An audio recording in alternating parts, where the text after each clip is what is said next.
Bueno, el tema que elegimos para hablar hoy con ustedes es tiempo y vida, lo permanente y lo transitorio. Bueno, cuando comencé a estudiar filosofía pude encontrar un sentido más profundo a mi vida y entendí que no se trata solo de lograr dedicarme a lo que me gusta o trabajar de eso y poder independizarme, formar una familia, en fin, o sea, cada uno tiene sus propios objetivos en su vida, pero entendí que cada uno de sus objetivos tenía que tener a su vez una finalidad superior como un aprendizaje, tenía que ser una oportunidad para conocerme mejor internamente y a raíz de eso poder ir superándome. La filosofía plantea que el tiempo es vida. Esto es algo que me impactó un poco cuando comencé a estudiar, porque si bien suena totalmente lógico, obviamente, me ayudó a entender la importancia que tiene ese aprovechamiento del tiempo. Que si estoy desaprovechándolo, estoy perdiendo parte de mi vida. Por lo tanto, son oportunidades de aprendizaje, de capacitarme y de disfrutar de muchas cosas que me estoy perdiendo. Entonces, bueno, lo interesante es un poco descubrir cómo se puede aprovechar mejor ese tiempo. Y un aspecto es capacitándonos para hacer las cosas de forma más inteligente. Entonces podemos lograr nuestros objetivos en menos tiempo. Lo que antes nos llevaba una hora, por ejemplo, ahora nos puede llevar media porque estamos haciendo de una forma más inteligente y más eficiente. Bueno, empecé a descubrir que una de las cosas que me enlentecían era algo que la filosofía llama deficiencias, que son aspectos negativos de nuestra forma de ser. Son pensamientos negativos que son grandes y que nos dominan. Para darles un ejemplo, en el trabajo me pasaba muchas veces que aclaro que soy estudiante de odontología y trabajo de asistente dental en una clínica para que se entienda el ejemplo. Bueno, había que hacer determinado procedimiento y, por ejemplo, me olvidaba de agarrar determinado producto que se necesitaba y eso enlentece mucho el trabajo. Entonces, bueno, vi que tenía que buscar una forma de mejorar y estar más preparada. Entonces comencé a hacer el ejercicio de estar más atenta y de ir planificando en mi mente las cosas que tenía que tener preparadas cuando llegara. Pensar en el procedimiento que iba a tener que realizar, todo lo que iba a tener que tener pronto. Y bueno, después de hacerlo varias veces ese ejercicio, me salía obviamente de forma natural y automática. Entonces observé que lo que había ahí era un pensamiento de desatención o de distracción, porque en el camino antes, en vez de estar pensando en cómo tenía que prepararme para lo que iba a vivir, estaba, no sé, mirando por la ventana o pensando en cualquier otra cosa. Entonces, bueno, la pérdida de tiempo no era solo porque se enlentecía todo el procedimiento, sino que eso generaba una preocupación en mi mente porque obviamente quería hacer las cosas de una forma mejor. Este aspecto lo podemos aplicar en cualquier otro proyecto de nuestra vida o incluso hasta para pasar un momento en familia y preparar la mente para todas las situaciones que vamos a vivir. Si voy a pasar un tiempo con mi familia, por ejemplo, me preparo para que sea un momento feliz, pienso en lo que le gusta al otro, intercambiar con esos seres, estar atento a lo que sienten. Y si en vez de eso estoy con un pensamiento de preocupación por el trabajo, la facultad o cualquier otro pensamiento, no vamos a estar disfrutando plenamente de ese momento, sino que va a ser un tiempo mal aprovechado.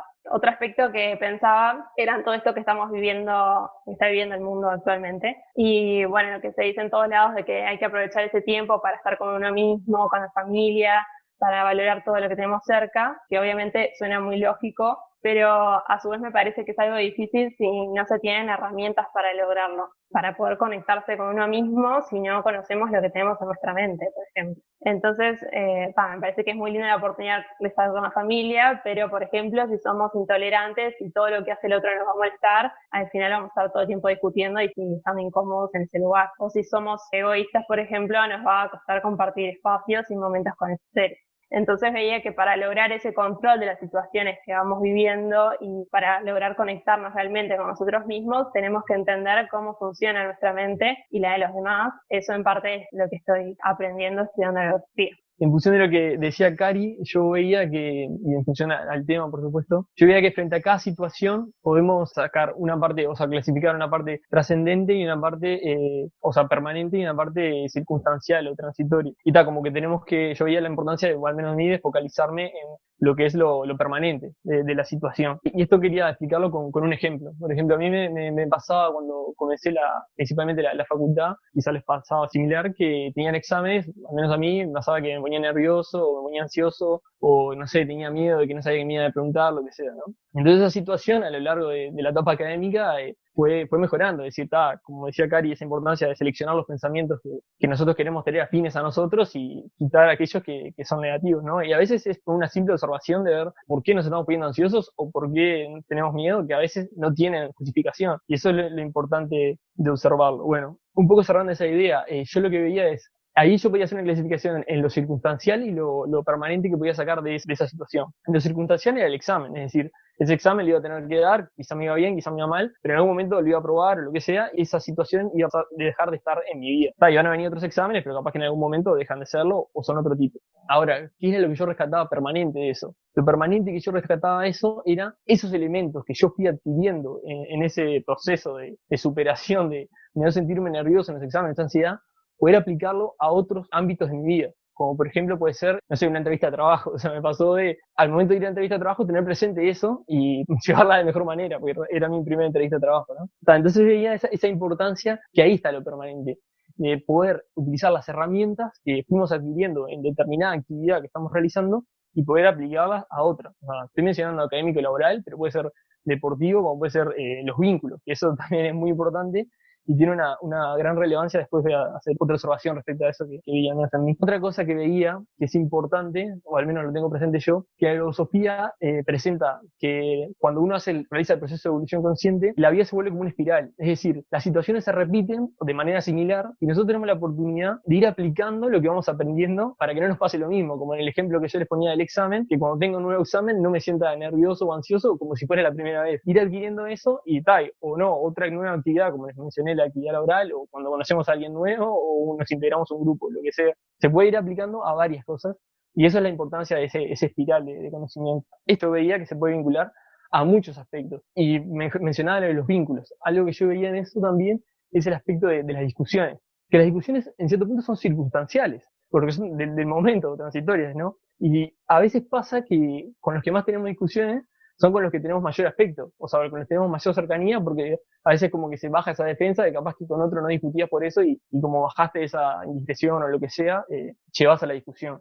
Entonces a veces veía la importancia de evitar esa discusión para mantenerlo permanente eso, que lo permanente eso es el vínculo y el aspecto que tenemos para con la otra persona. ¿Por qué? Porque yo veía que también eso me funciona como un estímulo.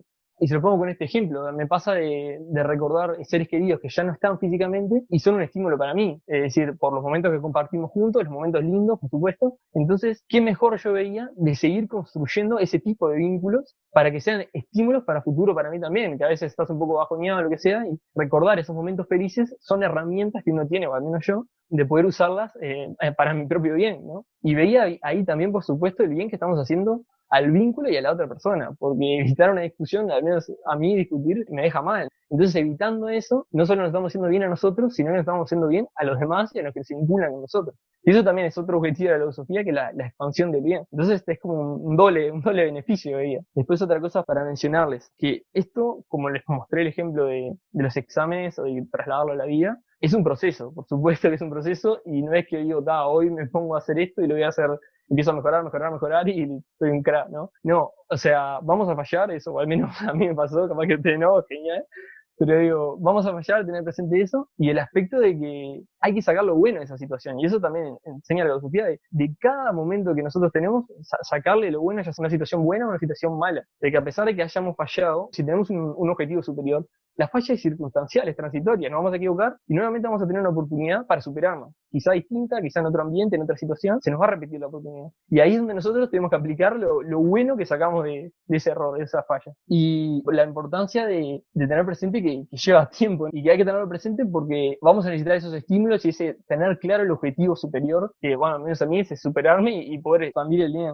Para ir cerrando, otra cosa que yo veía o que al menos resaltaba que lo presenta la filosofía y trato de tenerlo presente, no es que siempre lo haga, pero trato de tenerlo presente es que cada situación del día, o estemos donde estemos, esos días que estamos ahora más en casa o en el trabajo, o en el club, lo que sea, es un campo experimental. En cada situación que nosotros tenemos podemos aprender algo. Ese aprender algo para nuestro mundo interno, porque eso es algo también que yo no lo había visto en otro lado, la posibilidad de trabajar nuestro mundo interno y superarnos. Es decir, si antes discutía por cualquier cosa, ahora no hacerlo. Si antes me ponía ansioso, ser indisciplinado, manejar mayor disciplina, no tener voluntad, tener más voluntad. Son pilas de aspectos que, por ejemplo, hay un libro que se llama Deficiencias y Propensiones, que también destaca eso. A veces cosas como la indiscreción, mencionaba la indisciplina, esos aspectos negativos, o al menos como yo los veo, y invito a ustedes si los quieren leer, que están en internet gratis para descargar, son aspectos al menos que yo considero negativos. Y tienen su contraposición, tienen la discreción, tienen la voluntad de hacer las cosas, la perseverancia. Entonces, esas herramientas que uno va adquiriendo y va aprendiendo forman parte de nuestro ser interno y lo que va haciendo una continuidad en nuestra vida. Es decir, que el examen aquel que dimos hace, no sé, 6 años, de que nos pasamos nerviosos y fuimos aprendiendo,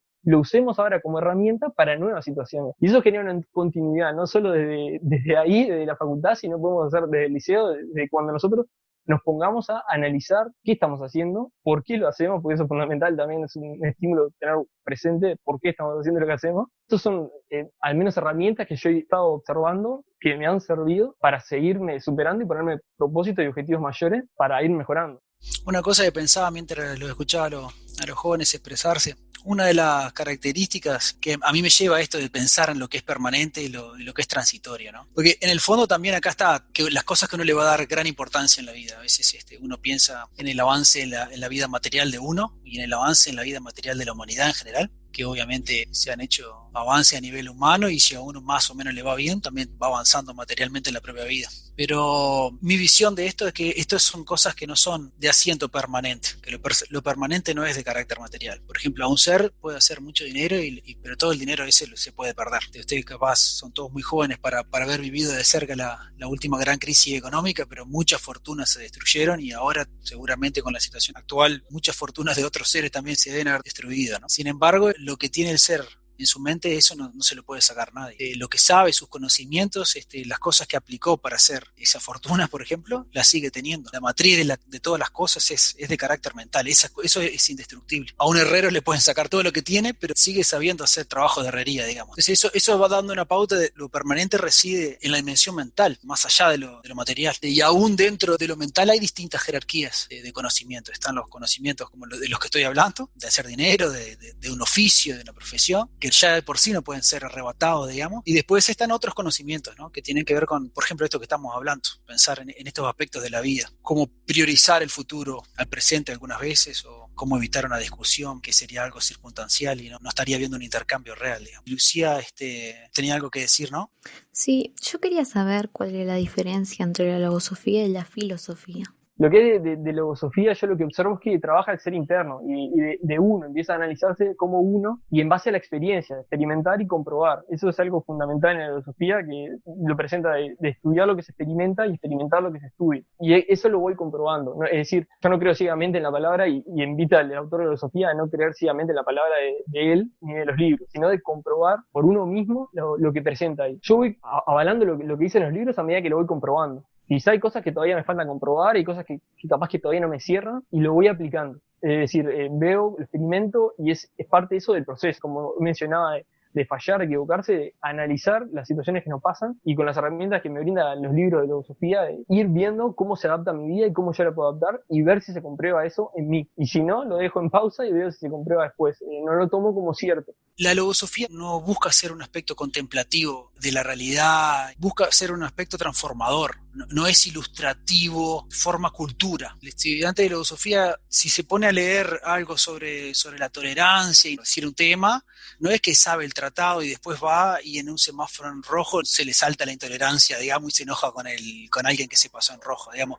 El estudiante de logosofía estudia la tolerancia fundamentalmente para ver dónde él no es tolerante y cómo él puede transformar su realidad interna. No es ilustrativo, no ilumina de afuera, ilumina de adentro, digamos. No es contemplativo, es de aplicación directa. Es parecido a la diferencia entre la filosofía y la ciencia, ¿no? Porque los científicos, sobre todo los que hacen investigación, hacen filosofía, porque se hacen todo planteamiento hipotético, de hipótesis, y después pasan del plano filosófico al científico, cuando van a aplicar, digamos. El propósito único de la logosofía es la transformación interna del ser, no la exposición de verdades para afuera, digamos, ¿no? Sino que el ser lee eso y se da por aludido de lo que está leyendo. Solo para eso lo lee. Si yo leo una deficiencia, no es para hacer un tratado sobre la libertad.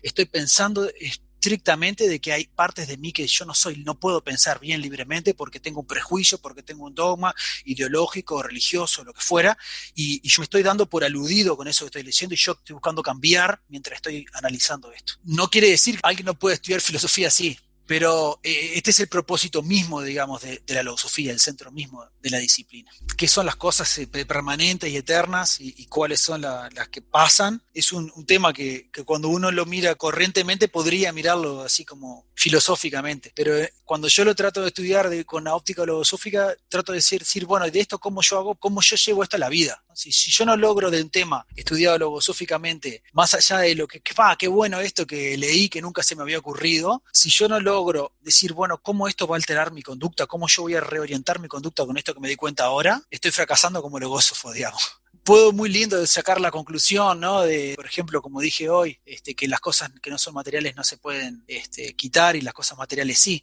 Pero más allá de eso, digo, ¿esto cómo cambia mi vida? Puede ser tanto que el ser orienta su vida fundamentalmente al acopio de conocimientos, al aprendizaje con todo lo que le pasa, y después en cosas chicas, como habían dicho, en la convivencia. Para mí la discusión es un ejemplo clásico de cómo uno puede priorizar lo permanente a lo transitorio, a lo circunstancial. Cuando las personas están intercambiando, porque, vos cómo lo ves a esto, y yo lo veo así, vos lo ves así, porque yo lo veo así, pero está viendo ese intercambio, ¿no? El ser está poniendo lo que tiene sobre la mesa para compartirlo y ver qué es lo que el otro piensa, honestamente, ¿eh? Eso es valioso, eso es útil. Cuando las cosas ya se van a un plano de discusión, de que uno está viendo quién va a ganar, digamos, es circunstancial ya eso, ¿no? Ya no va a quedar nada permanente de eso, es simplemente una especie de cosa del momento, un mal momento mayormente para las personas y no va a quedar algo de utilidad para todo. Entonces, evitar las discusiones o tolerar esa bruta, a todos nos ha pasado, ¿no? Porque eso también está bueno, siempre uno ve lo demás y después ve adentro. Todo nos ha pasado, bueno, no sé si a todos, pero ciertamente a mí me ha pasado que tengo un exabrupto, un momento que como que le salta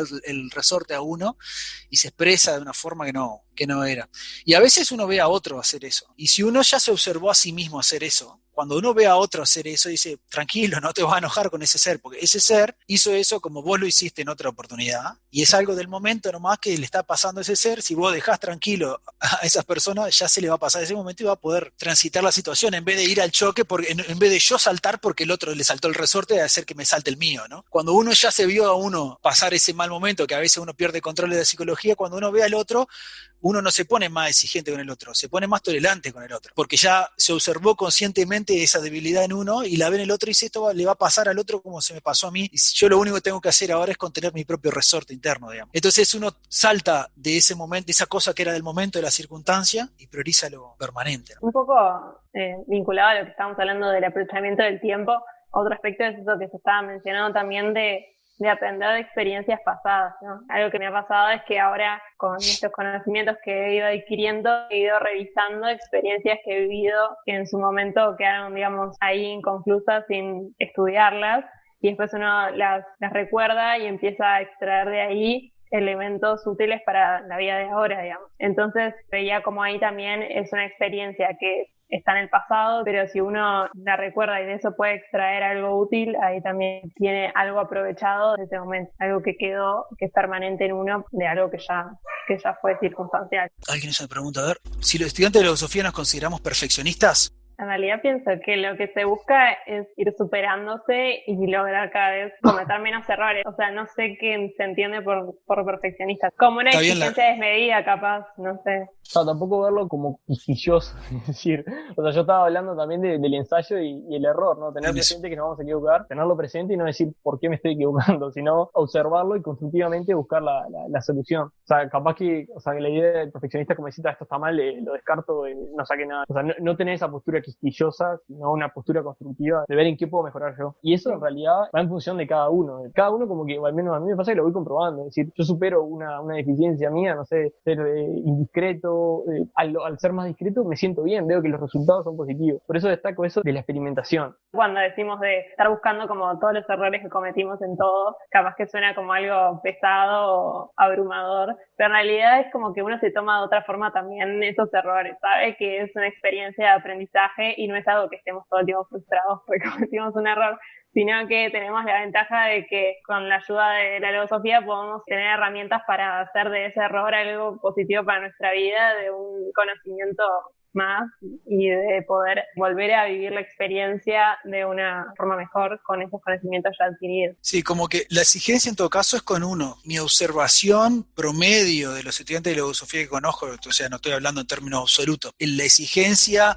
de tratar de mejorar y aprender es con uno mismo. Y con el semejante en todo caso, a mí lo que me pasa es lo que decía hoy, que como conozco mucho más mi propia falencia, cuando la veo en el semejante, más que señalar, me veo reflejado yo, digamos. Entonces, como que me la banco más en el otro porque veo todo lo que yo tengo de eso también. Entonces, en promedio me parece que ese es el efecto que provoca, más que ser insoportable con el otro. Es decir, en todo caso, es levantar la exigencia con uno en la observación de cómo uno realmente es, porque a veces uno no se da cuenta que uno es pesado. Cuando uno observa con más honestidad, dice, puedo ser pesado, puedo ser complicado con tal o cual cosa. Entonces, esa exigencia extra con uno me parece que se debería ir traduciendo en ser más tolerante con el otro y no al revés. Y lo otro es eso que decía Karina, es también re importante para mí. El error logosóficamente nunca se ve con culpa o con una carga emocional pesada, así como a veces se está acostumbrado, ¿no? A veces por origen religioso, a veces por origen de idiosincrasia. La forma de espiar un error es con el arrepentimiento y la culpa, toda una cosa así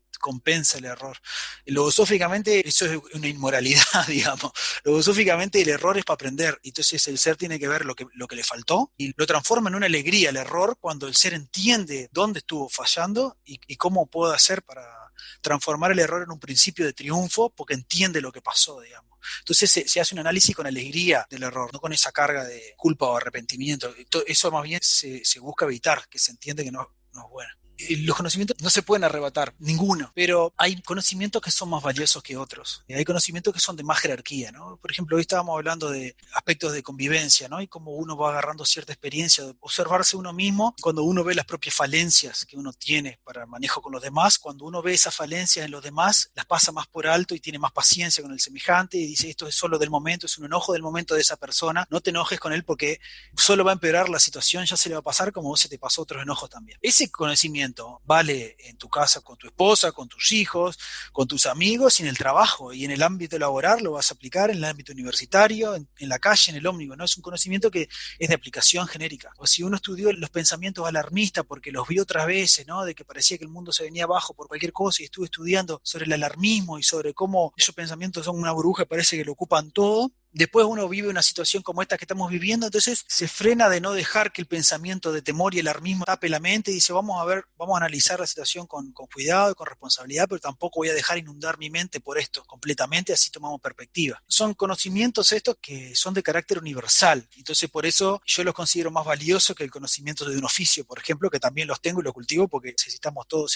tener algo para la subsistencia material, digamos, ¿no? Y más allá de eso hay conocimientos más profundos todavía, ¿no? De las grandes interrogantes que el ser humano siempre se hizo sobre su propio destino, sobre su propio propósito, digamos, en la medida que uno de a poco va haciendo observaciones fundadas para ir dando lugar a esas cosas, también va teniendo conocimientos que son de otra jerarquía, de otra trascendencia, que tienen una potencia, digamos, de aplicación mucho más genérica que otros conocimientos. Sin perjuicio que todos los conocimientos tienen esa condición de que ya son de carácter permanente por sí, ¿no? Digamos que no es algo que se pueda sacar al otro ser. Y nunca enseñarlo, nunca se lo quita al ser, ¿no? Tiene plata, uno la reparte, la divide. El conocimiento lo multiplica, ¿no?